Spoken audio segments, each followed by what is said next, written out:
resistance and revolution. So two important things to keep in mind here. One of the biggest lies spread about third worldism is that we advocate do-nothingism. Well, you can't do anything in the first world, so why even bother? No, we don't advocate that.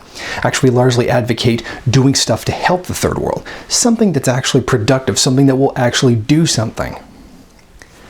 Our main line is this: revolution in the third world, resistance in the first world. There is point to building resistance in the first world. Organizing actually does have an effect, but not organizing for revolution. Organizing for revolution in the first world won't work, but organizing resistance will. Now, what do I mean by resistance? Basically, it's this: the primary contradiction is imperialism, and that imperialism is the first world versus the third world, which is different from what Mao and Lenin said before, because this is our age, this is our relations, these are our material conditions. Our main priority as first world people is to destabilize imperialism.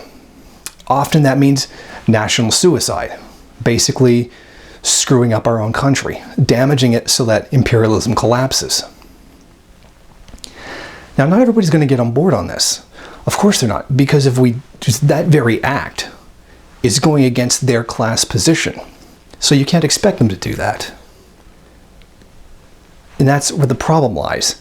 People don't want to do that. They want revolution. They want to get more.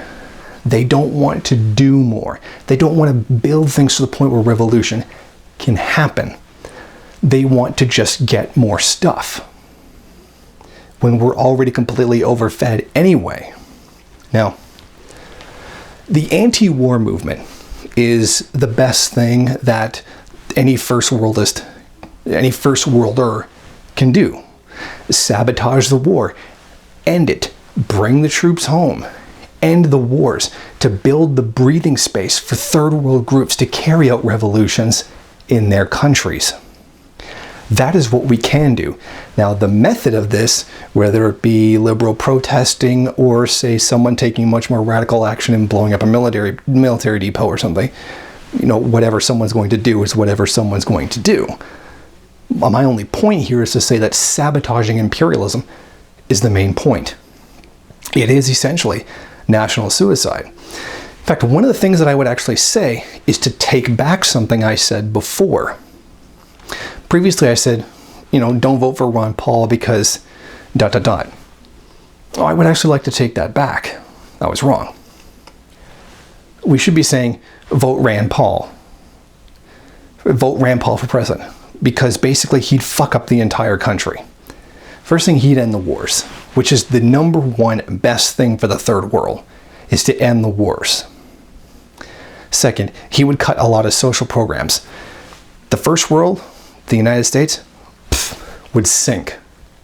Like within a month, 2 months. You would have almost third world conditions. Then you would have a social base for revolution. Which is, of course, assuming that he doesn't get assassinated in the meantime, because the ruling class will do that if it's necessary. But the bottom line is that we don't advocate doing nothing. This do-nothingism is not what we advocate. We've never said that. This is a lie spread about us. The first world can do resistance, because that's what they are in a position to do. And that's what would help the third world, is to end the imperialism against them. So, and the really ironic thing is that essentially first worldism is do-nothingism, because they never actually do anything. That revolution's not coming.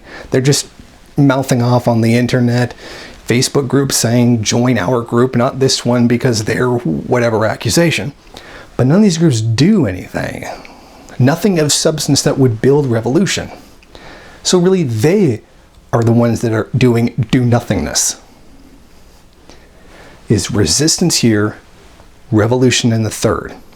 Those two acts combined are what can lay the basis for global revolution.